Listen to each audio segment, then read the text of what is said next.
बातों का समर्थन करे कि हाँ अच्छा कर रही है।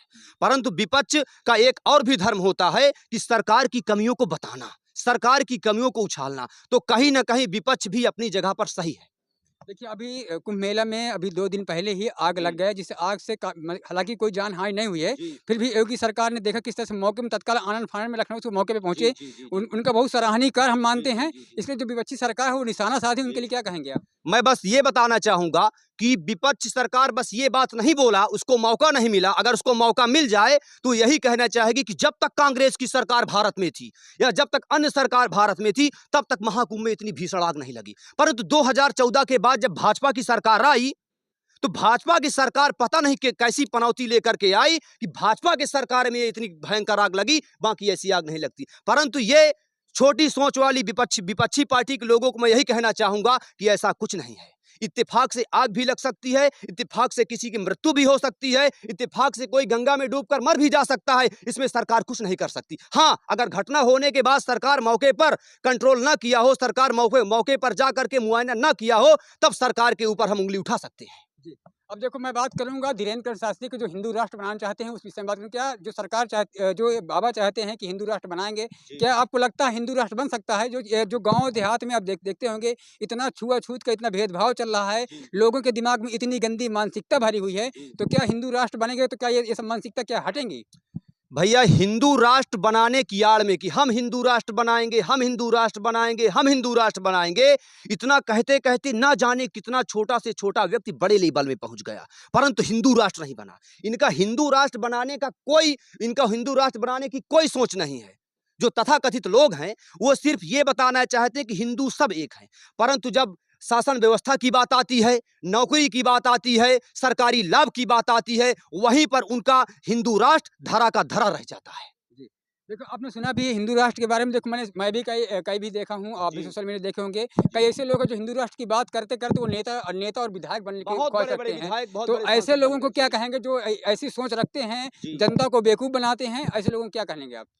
मैं बस यही कहूँगा कि बहुत ज़्यादा हिंदू राष्ट्र बनाने के चक्कर में न पड़िए और आम जनता की आवाज़ सुनिए। आम जनता की आवाज़ सुनने के बाद तत्काल उस पर कार्रवाई कीजिए, तत्काल उसका निदान कीजिए। यही हिंदू राष्ट्र है, यही राम राज्य है और यही सतयुग का असर है। लेकिन कलयुग के प्रभाव के कारण सरकार के लोगों की मानसिकता भी बदल जा चुकी है, जो सरकार की नई-नई योजना आने के बावजूद भी कोई प्रभाव नहीं पड़ता जनता के ऊपर, किसी भी प्रकार का कोई असर नहीं पड़ता, किसी भी प्रकार का कोई लाभ नहीं मिलता जनता को। देखिए, आपने ब्रजेश पांडे जी का, जो हमारे छोटे भाई हैं, उनका आपने बयान सुन लिया है। जी। कितना अच्छा सरकार के विषय में, विपक्षियों के विषय में, बाबाओं के विषय में, कुंभ मेला के विषय में, भ्रष्टाचार के विषय में अच्छी खासी बात कही है। अब मैं वो ऐसे शख्स से मिलाऊँगा जो रामनगर क्षेत्र के जो बीडी व सॉरी जो क्षेत्र पंचायत क्षेत्र सदस्य। क्षेत्र पंचायत सदस्य हैं, उनसे मैं जानकारी लूँगा। और ये जो मेरे सामने दिख रहा है, ये तालाब दिख रहा है, इस तालाब के विषय में पहले मैं बात करूँगा। जो इसमें लाखों करोड़ों का जो भ्रष्टाचार हुआ है, इस भ्रष्टाचार के विषय में हम लोग जानकारी लेंगे। इस विषय में क्या उनका क्या राय है, क्योंकि वो इसी वार्ड से क्षेत्र पंचायत सदस्य भी हैं,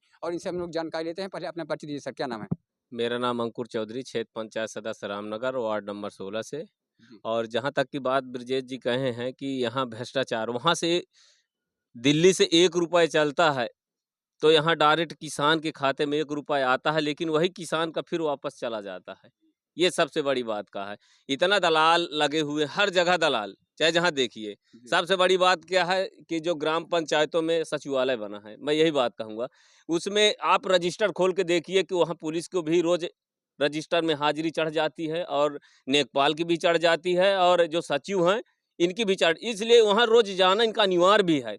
ये सरकार की मंशा है कि प्रतिदिन वहाँ ये अधिकारी पहुँचे। अरे तो सर, लेकिन जहाँ तक बात की जाए कि कई यहाँ सचिवालय हैं जहाँ ताला लगा रहता है जी। और अधिकारी तो बहुत दूर की बात है। ठीक। आप देखो, जो हमारे युवा साथी, उनकी आपने बात सुना, वो कह रहे हैं कि जो अधिकारी जो यहाँ पे आदमी जिनकी शान हो जाती है, तो इसमें जो सरकार की नीति तो बहुत अच्छी है, सरकार चाहती भी है कि भ्रष्टाचार न होने पाए। जो यहाँ संबंधित जो अधिकारी, जो छोटे कर्मचारी के अधिकारी होते हैं, इनके लिए ऐसी कोई नीति बनाई जाए, इनकी रोज़, जैसे मान लीजिए अभी चल रहा है, इस समय जीपे छोड़ चल रहा है। आपने देखा, पहले डिजिटल ज़माना नहीं था, ना कोई फ़ोटो था, ना तो कोई ऑनलाइन था, ना कुछ नहीं, सिर्फ़ कागज़ों का काम था, फिर भी इतना भ्रष्टाचार नहीं होता था। अब ऑनलाइन होने के बाद भी, डिजिटल ज़माना चलने के बाद भी फिर भी इतना भ्रष्टाचार क्यों हो रहा है? ऐसा क्या है? सबसे बड़ी बात का है डिजिटल चाहे जितना चले, लेकिन ये भारत जुगाड़ू है। जी। यहाँ जुगाड़ से पता नहीं क्या भारत बहुत आगे है। हुँ। यहाँ जीपीएस फोटो इतना एडिट कर लेते हैं कि घर बैठे वो अधिकारी को गुमराह कर रहे हैं।